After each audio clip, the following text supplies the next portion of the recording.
True Detective Season 1 is one of the greatest seasons ever far as TV series go.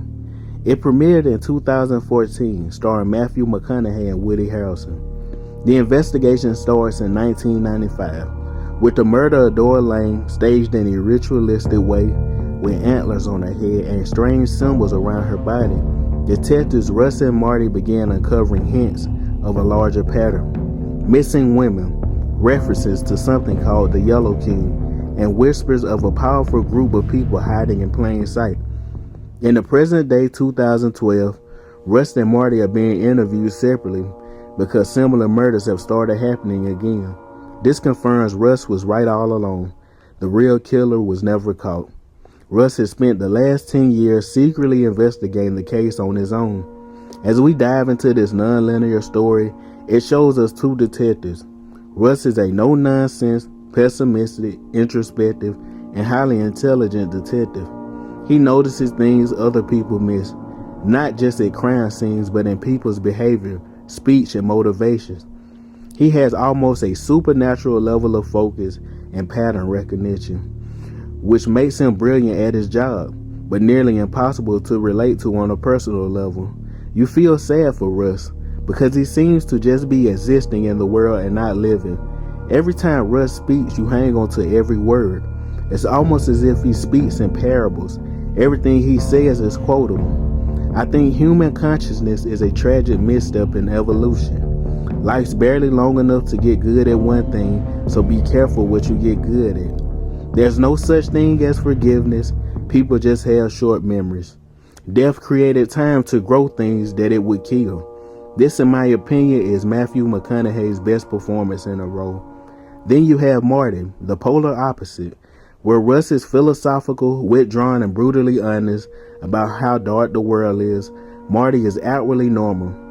He's the family man, the talkative partner, the guy who believes in routine, order, and traditional values. On the surface, he looks like the stable one, but Marty is full of contradictions. He sees himself as a good man, a good cop, and a good husband, but his actions constantly undermine that image. He cheats on his wife, loses his temper easily, and has a controlling attitude towards women, especially his daughters. Marty believes he has a moral code, but bends it whenever it suits him. That's what makes his character such a realistic person. Marty represents the kind of person who lives in denial. He doesn't want to think too deeply about life, evil, or his own flaws.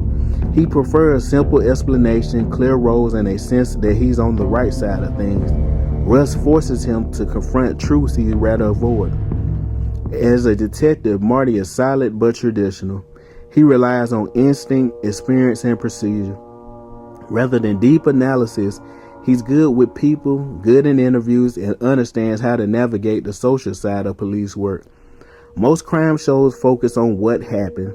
True Detective focuses on who those men are while it's happening. Russ and Marty just aren't detectives solving a murder. They're deeply flawed human beings whose personal lives, beliefs, and failures are woven into the investigation. The case changes them, and they change how we see the case.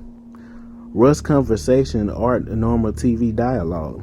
They explore the meaning of life, human nature, time and existence, and good versus evil. You're not just watching a mystery, you're listening to a debate about existence inside of a crime story. They eventually discover the killer, Errol Childress, a groundskeeper tied to the powerful Potato family. This reveals the bigger horror. The murderers were never caught and were protected by influential people involved in a cult-like network. The Yellow King mythology isn't supernatural.